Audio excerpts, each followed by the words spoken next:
היי חברים, כאן גור ממיסטר קופי, מה שלומכם? עוד סרטון שבועי שמתמקד בחלק קטן של המערכת כדי לעזור לכם להוציא תוצאות טובות יותר.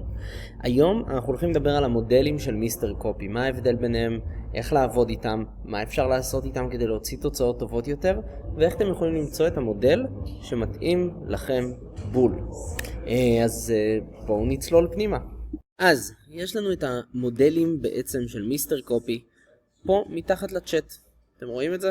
יש לנו את מיסטר קופי 2, מיסטר קופי 3, מיסטר קופי X ומיסטר קופי Z. מה ההבדל ביניהם? בעצם כל אחד בנוי בטכנולוגיה קצת שונה. ואנחנו רואים שיש לנו אנשים שמאוד אוהבים את המודל הקודם שלנו, את מודל 2, ועדיין עובדים איתו ועדיין מרוצים ממנו. יש אנשים שאוהבים את 3, יש אנשים שעובדים עם 3 ומתעצבנים, ואז עובדים עם X ומאוד נהנים. אז הדרך היא פשוט לנסות לכתוב עם כל אחד מהם ולמצוא מה עובד לכם יותר טוב. עכשיו, מה שיפה זה שאתם יכולים באותו צ'אט להחליף ביניהם, ואני אדגים לכם את זה. מודל 2 הוא מודל שבדרך כלל מייצר תוצאות יחסית טובות, מהר, אבל הוא מאוד מובנה. זאת אומרת, הוא ייצור לכם, למשל אם תבקשו טקסטים למודעות, הוא ייצור לכם יחסית מבנים מאוד מאוד דומים ופחות מגוונים. אתם תראו שזה פשוט יושב על אותו, על מבנה יחסית דומה. אז נגיד אני אבקש ממנו, תכתוב לי מודעה למיסטר קופי עם המסר ליצור קמפיין ב3 דקות. סתם. אז מיסטר קופי 2 לרוב יכתוב טקסטים ומודעות ארוכות יחסית. אתם תראו את זה. אז הנה הוא כותב לי.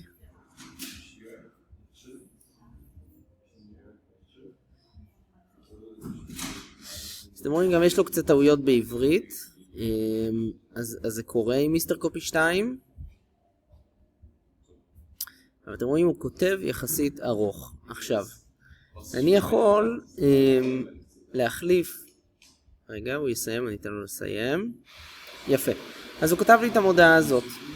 עכשיו אני יכול להחליף באותה שיחה למיסטר קופי 3 ולהגיד לו, תכתוב לי מודעה חדשה שונה לחלוטין, משהו שיביא לי לידים מדויקים, מה שאתה חושב, סתם. אז מיסטר קופי 3 עובד אחרת, כמו שאתם רואים הוא חושב, יש לו דרך להבין מה נכון לעסק הזה, הוא יותר יודע להתאים את עצמו לעסק הספציפי שלנו. אז שימו לב, הוא כותב אחרת לגמרי, זאת אומרת, פה יש לנו קמפיין, יש הדדליין הבא, לקוח רוצה תוכן, המנהל שלך רוצה תוצאות, תאר לעצמך שאתה נכנס, מזין כמה פרטים, בלה בלה בלה. פה הוא כותב, רוב הצוותים משתמשים ב-AI לכתיבת קופי, רובם עדיין משכתבים אותו שעה אחרי שעה, זה לא כישלון של הצוות, זה כישלון של הכלי. כלי AI גנרי לא יודע שהמותג שלך מדבר ישיר ולא פורמלי, הוא לא יודע שהקהל שלך ראה כבר 1,000 מודעות כאלה. אז שימו לב, הוא כותב יותר ספציפית למה שאנחנו צריכים, למה שהמערכת מבינה ומנתחת שאנחנו צריכים בתור העסק הספציפי הזה. זאת אומרת, לעסק של e-commerce זה יכתוב אחרת מאשר לעסק של שירות, מאשר לעסק של תוכנה. כל עסק הוא יכתוב לו אחרת, בהתאם לצורך. עכשיו אני יכול לעשות אותו דבר עם מרקופי X. מרקופי X אנחנו רואים שלאחרונה הרבה אנשים מאוד אוהבים את זה.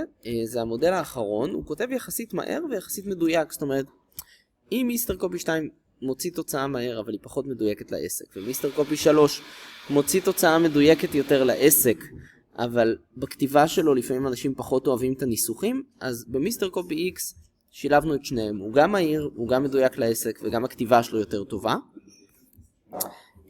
אני אשלח את אותו פרומפט עם מיסטר קופי X, אתם רואים הוא כותב לי יחסית מהר, הוא חושב יותר מהר, וכמו שאתם רואים הכתיבה שלו והניסוחים שלו בדרך כלל עובדים טוב יותר. אז אנחנו ממליצים באמת לעבוד איתו. אז הנה המודעה שלו. ומיסטר קופי Z אתם יכולים יותר לתכנן איתו. זאת אומרת, שימו לב, אני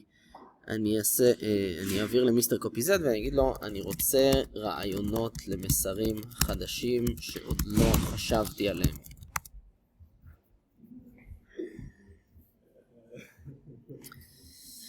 אז הוא יחשוב והוא יביא לי רעיונות. אז אתם רואים, ממש בונה לי תוכנית, הבעיה, המסר, מתוך כל מה שהוא יודע על העסק שלי, ואני יכול אחר כך לעבור למודל שאיתו אני רוצה לכתוב ולבקש שיכתוב לי זווית מסוימת, ואז לכתוב בעזרת זה את הקופי שלי. זהו חברים, תודה רבה שהייתם איתי, אנחנו נחזור לסרטון נוסף בשבוע הבא.